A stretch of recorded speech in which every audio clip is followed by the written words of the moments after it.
नमस्कार, मी निखिल सुक्रे, नवराष्ट्रमध्ये तुमचं स्वागत आहे। पुण्यामध्ये आपण पाहत आहोत एकूणच की मतदानाला आता सुरुवात झालेली पाहायला मिळत आहे। सकाळी 7:30 वाजल्यापासूनच या मतदान केंद्रावर सुद्धा ज्येष्ठ नागरिक असतील किंवा मतदार त्यांनी गर्दी करायला सुरुवात केलेली आहे। मतदानाचा हक्क बजावण्यासाठी ते या ठिकाणी घरातून निघून केंद्रापर्यंत पोहोचताना पाहायला मिळत आहेत। खरं तर मी ज्या केंद्रावरती उभा आहे तो केंद्र क्रमांक 57 आहे। पुणे महापालिकेच्या आवारामध्ये येणारा केंद्र क्रमांक 57 नूतन मराठी शाळा, मुलांची शाळा या केंद्रावरती सध्या मोठ्या प्रमाणावरती नागरिकांनी जे ते गर्दी करायला सुरुवात केलेली आहे। आपला मतदानाचा हक्क बजावण्यासाठी ते येताना पाहायला मिळत आहेत।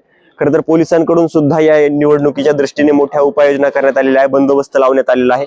आपण एकूणच पाहू शकतो पोलिसांकडूनही चोख बंदोबस्त आपल्याला पाहायला मिळते। ठिकठिकाणी जे आहे ते त्यांच्याकडून या सगळ्या गोष्टींवरती निगराणी ठेवली जात आहे। कुठलाही अनुचित प्रकार घडू नये यासाठी त्यांनी पूर्वार्धाची जी काही तयारी केली पाहिजे ती तयारी केलेली आपल्याला पाहायला मिळते।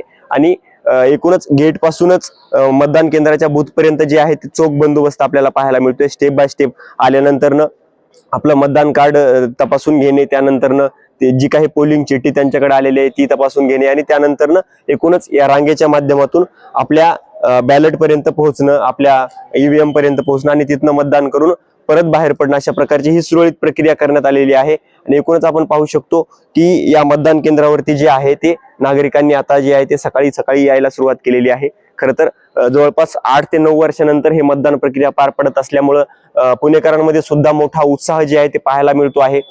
4000 पेक्षा अधिक केंद्रांवरती आज मतदान प्रक्रिया जी आहे ती पार पडणार आहे आणि याच्या माध्यमातून जे आहे ते पुण्याचे नगरसेवक म्हणजे पुण्याची सेवा करण्यासाठी सेवक आणि त्यांचा अध्यक्ष, महापौर अशा प्रकारच्या सगळ्यांसाठी ही निवडणूक असणार आहे। 165 जागांसाठी ही निवडणूक होणार होती, परंतु 2 जागा बिनविरोध झाल्या, त्यामुळं 163 जागांसाठीची ही निवडणूक आहे आणि या निवडणुकीकडे सगळ्यांचं लक्ष लागलेलं आहे। एकूणच पाहायला गेलं तर ही चुरशीची निवडणूक आहे। लोकांमध्ये सुद्धा एक हर्षवर्धक आणि उत्साहवर्धक वातावरण आपल्याला पाहायला मिळत आहे आणि त्याचं कारणही तसंच आहे। जवळपास 9 वर्षानंतर ही निवडणूक होत असल्यामुळं लोकांमध्ये आपला मतदानाचा हक्क बजावला पाहिजे यासाठी जनजागृती मोठ्या प्रमाणामध्ये करण्यात आली। त्यासाठी निवडणूक आयोग असेल किंवा पुणे महापालिकेचा जो काही विभाग आहे त्यांच्याकडून जी आहे ती कारवाई करण्यात आली, त्यांच्याकडून जी आहे की योजना आखण्यात आली आणि लोकांपर्यंत याबाबतची जनजागृती करण्यात आली। आपण पाहतो आहोत की पुण्यामध्ये मोठ्या प्रमाणामध्ये जे आहे ते आता मतदान प्रक्रिया पार पाडायला सुरुवात झालेली आहे आणि या मतदान प्रक्रियेच्या माध्यमातून जे आहे ते आपला नगरसेवक निवडण्यासाठी, आपले स्थानिक प्रश्न सोडवून घेण्यासाठी जे आहे ते लोक मोठ्या प्रमाणामध्ये घरातून बाहेर पडून या ठिकाणी मतदान केंद्रापर्यंत पोहोचताना आपल्याला पाहायला मिळत आहेत। सगळे अपडेट तुमच्यापर्यंत पोहोचणार आहे, त्यामुळे जुळून राहणं वर्षासोबत। धन्यवाद। झालेला आहे, तुम्ही स्वतः सुद्धा व्हिजिट देताय मतदान केंद्रांवरती, कशा पद्धतीचं वातावरण आहे आणि पोलिसांकडून काय काय प्रिकॉशनरी मेजर्स सगळे घेतले जात आहेत? आज आपल्या पुणे महानगरपालिकेच्या इलेक्शनमध्ये मतदानचा दिवस आहे। या मतदानाच्या दिवसासाठी पोलिसांनी तयारी ही 1 महिना आधीपासून सुरुवात केली होती। त्याच्यामध्ये गुंडांवर प्रिव्हेंटिव्ह ॲक्शन घेण्यात आलेले आहे। जे दमदाटी करणं किंवा काही मसल मनी पॉवर यूज करणं अशा प्रकारे जे पण करतात त्यांच्यावर एक प्रिव्हेंटिव्ह ॲक्शन आपण घेतलेलं आहे। आज जसं आपण बघू शकतो सकाळपासून नागरिकांची एक लाईन लागलेली आहे मतदान करण्यासाठी। एक चांगलं भयमुक्त असं वातावरण आहे, सगळ्यांना एक पॉझिटिव्ह असं वातावरण निर्माण केलेलं आहे। जर बंदोबस्ताचं जर बोलायचं तर बूथ लेवलवर आपण डिप्लॉयमेंट केलेली आहे। हर एक बूथवर एक पोलीस अंमलदार आहे। त्याच्यानंतर पूर्ण इमारतीसाठी गार्ड करण्यासाठी आहे। नंतर 100 मीटरचं डिसिप्लिन पाळण्यासाठी आपल्याकडे बंदोबस्त सगळ्या तयारी करून ठेवलेली आहे।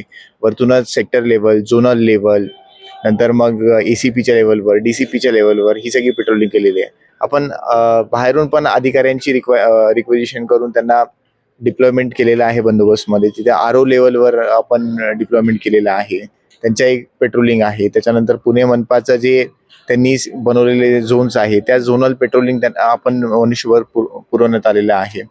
वरतूनच एक चांगलं आपण टेक्नॉलॉजीचा पण यूज करतोय। जागे जागी जे आपण पुणे शहरामध्ये AI चे कॅमेराज लावले त्याच्या मार्फत पण आपण चेक करतोय।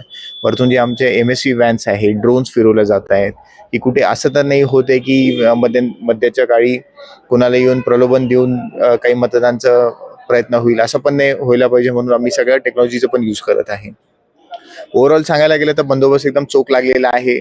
पुणे पोलीस पूर्ण लोकांच्या हक्क बजावण्यासाठी एकदम कटिबद्ध आहे आणि चांगला बंदोबस्त होईल, सगळ्यांना भयमुक्त वातावरणामध्ये मतदान करता येईल हीच आम्ही अपेक्षा सर, ठेवलेली आहे. आजचं मतदान जितकं भयमुक्त होणं गरजेचं आहे तितकंच उद्याचं काउंटिंग सुद्धा सुरळीतपणे होणं आणि आज ईव्हीएम सगळ्या सुरक्षितपणे पोहोचणं सुद्धा गरजेचं आहे. त्या दृष्टिकोनातून काही तयारी आहे? डेफिनेटली.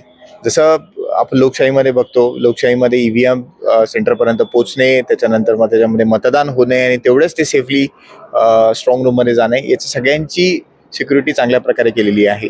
व्यवस्थित गार्ड्स वगैरे आम्ही नेमलेले आहेत. गार्ड अशा प्रकारे आहेत की या इमारतीमधनं ज्या बूथ असतील, जी इमारत असतील, त्या बूथपासनं त्या इमारतीच्या सेंटरपर्यंत गार्ड दिल्या जाईल. त्या सेंटरपासनं स्ट्रॉंग रूमपर्यंत घेऊन जाताना गार्ड दिल्या जाणार आहे.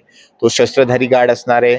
ते एकदम ट्रेंड मॅन पॉवर आहे. वरतून जे स्ट्रॉंग रूम आहे तिकडे आम्ही डबल गार्ड लावलेला आहे. तो गार्ड आमच्या पोलीस मुख्यालयाचा पण आहे आणि वरतून SRPFचा पण आहे. म्हणून एकदम स्ट्रॉंग गार्ड लावलेला आहे. वरतून जसं तुम्ही म्हटलं उद्याचं पण भयमुक्त होईल, ते नक्कीच भयमुक्त होईल. जे पण असा काही अनुसूचित प्रकार घडून आणण्याचे जे इसम आहे त्यांच्या सगळ्यांवर आपण प्रिव्हेंटिव्ह केलेलं आहे. सगळ्यांना त्या प्रकारे समज दिलेली आहे की कोणीही काही अनुसूचित प्रकार करण्याचा प्रयत्न जरी केला तरी पुणे पोलीस यांच्यावर कठोर कारवाई करणार आहे. म्हणून उद्या पण भयमुक्त प्रकारे नागरिक सगळे इलेक्शनचे रिझल्ट बघू शकतात. त्याच्यानंतर मग जे कॅन्डिडेट्स आहेत ते इलेक्शनचे रिझल्ट नीट प्रकारे बघू शकतात. काही गडबड होणार नाही अशा आम्ही एकदम कॉन्फिडंट आहे. मतदान केलेलं आहे, कुठल्या मुद्द्यांवरती मतदान केलेलं आहे, कुठले प्रश्न आहेत तुमचे ते सोडवण्यासाठी तुम्ही मतदान केलेलं आहे?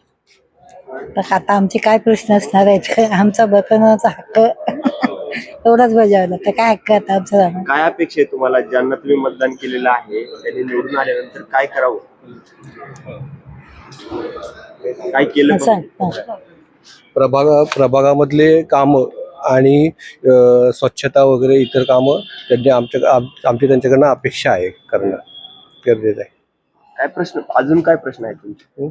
अजून काही प्रश्न नाहीत, कारण की आतापर्यंत त्यांनी भरपूर विकास केलेला आहे आणि अजून ते करतील यासाठी आम्ही त्यांच्या मतदान करायला आलो आहे निवडून देण्यासाठी.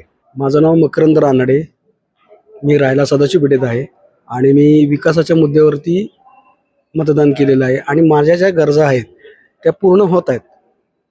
कुठल्या कुठल्या गरजा आहेत त्या कशा पद्धतीने पूर्ण होतात आणि रस्ते, आगामी काळामध्ये तुम्हाला कुठल्या गरजा पूर्ण करून हव्या आहेत त्यासाठी तुम्ही मतदान केलं? रस्ते आहेत व्यवस्थित, लाईट आहे, पाण्याची व्यवस्था आहे आमच्याकडे व्यवस्थित, म्हणजे आमच्या सगळ्या सदाशिव पेठ एरियात. आणि पुढच्या काळात फक्त थोडंसं ट्रॅफिकवरती जर का अंकुश ठेवता आला तर तेवढं आम्हाला पाहिजे आणि ते आम्हाला मिळालेलं आहे आश्वासन. कुठले 5 मुद्दे महत्वाचे वाटतात तुम्हाला या निवडणुकीच्या अनुषंगाने? 5 मुद्दे म्हणाल तर पहिलं हे रस्ते, ट्रॅफिक, अनधिकृत जे काय म्हणतात तर अतिक्रमण, ते हे माझ्याकडे आता 3च.